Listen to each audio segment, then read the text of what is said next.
alam mo yon yung napakatanga mo naman para magpatawad pa rin ng ilang beses. Tingnan mo nga yung mukha mo, bardagol na, nabugbog na ng sobra, tapos, alam mo yung parang, wala, ganun talaga, mahal niya. The Backyard Truth. The Backyard Truth. The Backyard Truth. The Backyard Truth.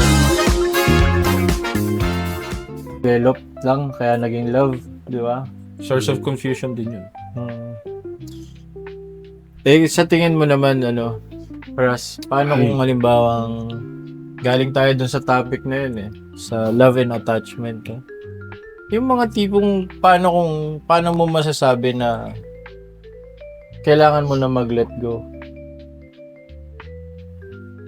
Ay, parang ang hirap sagutin no? Paano kung meron kang mga ideals or dreams na naiisip mo na parte yung tao na yun nun diba? Pero alam mo sa sarili mo na medyo marami ka nang nakikitang negative na bagay tungkol dun sa tao na yun. So, willing ka ba i-let go yung idea mo ng mga naiisip mong mangyayari sa buhay mo kahit hindi na siya beneficial sa'yo? Pero sa O tingin willing mo, kang, sige mag-isa na lang ako, hindi ko naman kailangan to. Pero sa tingin mo, kailan yung parang nararamdaman ng tao na parang magle-let go na ako? Kung kailan pumapasok sa utak. Yes, kung kailan ba siya parang Bigla ka na lang napapaisip parang bigla na ganun. napapaisip mo na parang gusto ko na Kumbaga mag-let parang go, what for... Kailan mo na-feel yun? Ano bang pwedeng mangyari kung bakit papasok sa isip mo yung magle-let go na ako? siguro una pag naiisip mo sa sarili mo, hindi ka na masyadong masaya. I mean, hindi na worth it yung hirap.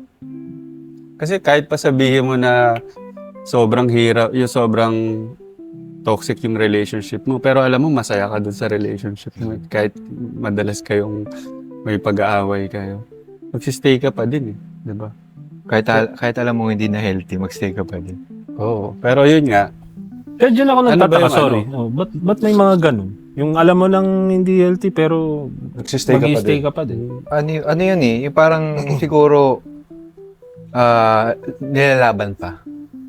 Kasi ganun nila kamahal yung yung tao na yun, parang ganun. priorities din siguro. Pero depende kasi sa sa Depende sa let go sitwasyon. na What if Sa sitwasyon, oo. may mga, kung nga pamilyado kayo o may mga anak kayo, I don't think simple, baka hindi siya ganun kasimple na Pero siguro kasi may mga ano kayo One thing na rin siguro yung nakasanayan, tsaka siguro yung yung taon na pinagdaanan. So, nagkasawaan, ibig mo sabihin, gano'n Sa'yo, yung ibig mo sabihin, yung haba yung pinagsamahan Oo. So, ibig mo sabihin, parang sa'yo, gusto mo mag-let go kasi nagsawa ka na.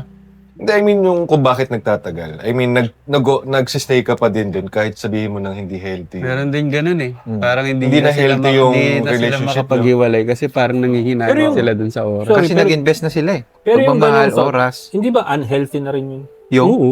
I Unhealthy guess. na rin yun Para maisip mo yun. Para pumasok sa'yo yun. oo. Kung girlfriend, boyfriend, I think mas madali siya. Mas Oo. madali. Mas Malis. maraming pwede kang ilatag na rules na non-negotiable sa'yo Pag hindi na nami-meet yon, time to let go na. Mababaw pa Tsaka Mababa. Yun, I think yun Pero ang magandang term. may kasal na kayo or may mga Pag may kontrata anak na, kayo, mahirap na. ibang usapan na yun, dapat di na kayo dapat lipas na kayo sa ganun. Dapat kahit na yun, do or die na yun. Pero isipin mo naman, paano kung lagi kang binubugbog ka na pala, do or die talaga yun. Diba? Pero kasi hindi talaga dapat pumasok din sa isip ng tao rin yan. Lalo na when it comes to your partner. Kasi kung lalo na kung pinag-uusapan natin, kasal na, yung married na kayo. Parang, di ba, sinasabi nga natin dati is parang kailangan may communication, may respeto, ganyan. So, pero dapat talaga hindi pumasok sa isip niyo yun, lalo na kung para doon sa partner niyo. Kasi ano mangyayari, kagaya na sinabi natin, unhealthy, di ba? So, hindi talaga siya maganda. Kung halimbawang Kung halimbawa maiisipan mo mag-let go. Mm. Bakit? Sige, sabihin natin maraming dahilan. Marami kang personal na dahilan na hindi natin alam ngayon, di ba? Na kung bakit ikaw mismo gusto mo nang bumitaw. Hindi natin masabi. Pwedeng halimbawa nagtitiis ka na lang. Pwedeng may nagugustuhan kang iba. Pwedeng wala na kayong growth. Wala ka nang natututunan sa kanya at wala ka nang naitutulong. Alam mo yun, sobrang daming pwedeng mangyari. Pero, kagaya nga sinasabi natin, kailangan ipag-usapan nyo. Kung halimbawa, di ba kagaya na sinasabi ko kahit dati, kung hiwalay, di maghiwalay ka na lang kayo ng maayos kaysa para kung halimbawa magkakaroon pa ng ibang issue. Di ba? At yun sa tingin ko, yung kailangan na lang yun. Yun yung time na mag-let go ka. I think ang isang importanteng factor dyan is yung respeto eh. Yung nare-respeto mo pa ba yung sarili mo? Nare-respeto ka pa ba ng partner mo sa mga nangyayari sa inyo? So I think doon ka una magbe-base ng ng mga considerations mo, di ba? Pero parang para sa akin ang andaling sabihin. Pero kung tutusin, kung titingnan mo, ang daming broken families na lalo na sa States, usong-uso yan yung may mga broken family. And then at the same time, yung hirap na hirap kang i-let go ang isang bagay na napondohan nyo na ng sobrang tagal, napondohan nyo na emotionally, mentally. And then kahit na alam na ng utak nila na this is no longer a healthy relationship, no longer a relationship that prioritizes yung growth ng bawat isa. Pero nandun pa rin yung thought na hindi nila mabitaw-bitawan, pero kahit alam na nilang ay dapat bitawan ko na to this has to end I think maraming taong ganun yung hindi nila malaman kung kailan ba dapat. One click ka na Kasi lang. nandun din Bitaw yung ka agad. nangihinayang sila eh. Nangihinayang pero at the same time, hindi rin naman nila nagagawan yung sarili nila ng favor by staying in that relationship. Lalo na kung yung relationship is a toxic relationship. Hindi siya yung, kasi may mga relationship na nag-aaway, normal yon. Pero meron din mga relationship na talagang super unhealthy na. Pero yung one person in that relationship, lalo na kung kunwari siya yung naagrabyado lagi or parang siya yung natatapakan lagi, hindi rin niya ma-decide na alis na ako dito. Kasi may mga factor na paano bata, paano ako, lalo na kung wala naman akong trabaho. Ano to, Factor din mag-start yung over pera. ako. Oo, start over ako. Pag naghiwalay kami, lalo na kung kunwari ako yung babae tapos housewife ako, sino magpo-provide sa amin? So I think yun yung parang napakahirap na distinction na para i-decide mo na ano yung makakapag-push sa akin, yung happiness ko na to take myself out of a very toxic relationship, unhealthy relationship, pero pag umalis ako, saan ako pupulutin? So, paano makakapag-decide yung tao which is which? What do I do?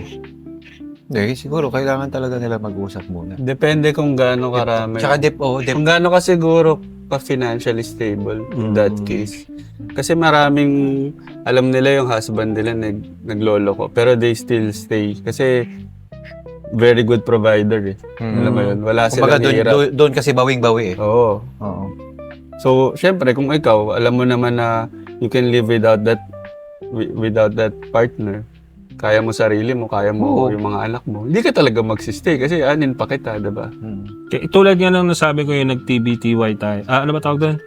TFTY is parang nabanggit ko doon na hanggang saan mo dadalhin yung boundaries mo. Kasi bawat isa sa atin, syempre lalo na kung tayo, nasa long-term relationship, either engaged or married, na hanggang kailan mo hayaan yung boundaries mo mabastos. Mas titiisin mo ba yun? Or kaya mong i-adjust yung buhay mo na wala na yung kinakasama mo? Alin ba dun sa dalawa yung mas mahirap? Adjust ka ng adjust, tatanggapin mo lahat ng toxicity, or haharapin mo yung hirap ng buhay, pero natanggal mo na yung unhealthy relationship na nakakasama lang sa'yo emotionally, mentally. Diba? I think if everybody can answer that very uncomfortable question, I think dun sila makaka-arrive sa distinction or answer now. Whether you are ready to let go or mag-i-stay ka dyan. Diba? It's totally up to you. Kasi tama yung sinabi ni Ras, yung respect. No-overlook yung salitang yun eh. Na masyadong nalalagay sa cliche na category. Pero sa totoo lang, lalo na sa ating mga lalaki, yung respect is number one yan. ano yan eh, Big word yan. you deserve what you tolerate. So, Kahit yung word na let go, big ano yan. Big word yan. Kasi pag yan, nangyari na, wala nang balikan. tingin nyo may factor yung religion. Sa Pilipinas kasi, Catholic country, diba? So, yung marriage, diba? Masyadong sagrado dito sa atin yan. Sa ibang bansa naman kasi, hindi naman yata sila, Yung iba, oo. so, madali lang sa Kasi, kanila. di ba may divorce nga sa kanila dun, di ba? Tsaka kasi syempre, nung nagpakasal kayo, alam mo yun, humarap ka sa Diyos eh. Sinabi mo, ito yung gusto ko eh. Diba? Oo. Tapos yun pala, mag-iiba ka pala. May bawas, Paano na lang pa. yung personal faith mo na... at syempre, diba, at the end naman, pag namatay tayo lahat, hindi mo naman kasama yung anak mo, yung partner mo sa pag nagharap kayo ng Diyos eh, diba? Oo. Kayong dalawa lang naman yun eh. Mm. So, marirelto ka nun, di ba? Parang, di ba, naalala ko, nagpakasal ka, di ba? Umarap ka sa akin. Oo. Ito yung, di ba? Gaganda na sinabi mo. Ang ganda nun, di ba? May mga vows pa kayo, di ba? Pero bengkong bandang huli. So, syempre, kung sa atin, medyo may hold yung talaga. Kung kunwari, hindi ka naman, wala sa iyo yung mga ganun.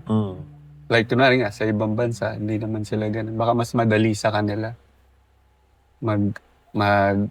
Hindi na nagbe-benefit sa akin tong relationship na to, hindi na nagigain.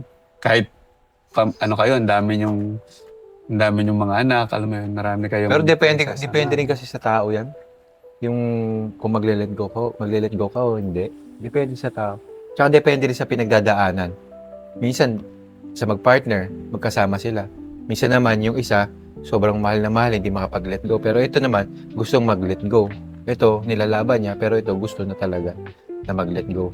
Pero kumbaga, depende sa storya nila. Kumbaga sa paano Kumaga depende sa tratuhan sa isa't isa. hindi rin sa tratuhan eh. Minsan, parang, kunyari, yung partner niya mapanakit. So, parang hindi niya nakaya. Pero, nag-hold on pa rin siya dahil may anak sila. Pero kung wala silang anak, well, let go yan. Parang, ayoko na. Pero, pag Pero nanaig, not all the time pero pag nanaig pa rin yung pagmamahal, ay, minsan kahit bugbugin ka ng partner mo, mahal ko po siya eh. Okay ganito, lang ganyan. sa'yo. Oo. Kasi parang yung parang sa mga Facebook na, alam mo yon yung napakatanga mo naman para magpatawad pa rin ng ilang beses. Tingnan mo nga yung mukha mo, bardagol na, nabugbog na ng sobra, tapos, alam mo yung parang, wala, ganun talaga yun. Mahal niya eh. Pwede mo na rin isama Diba? dyan yung pag na-cheat ka.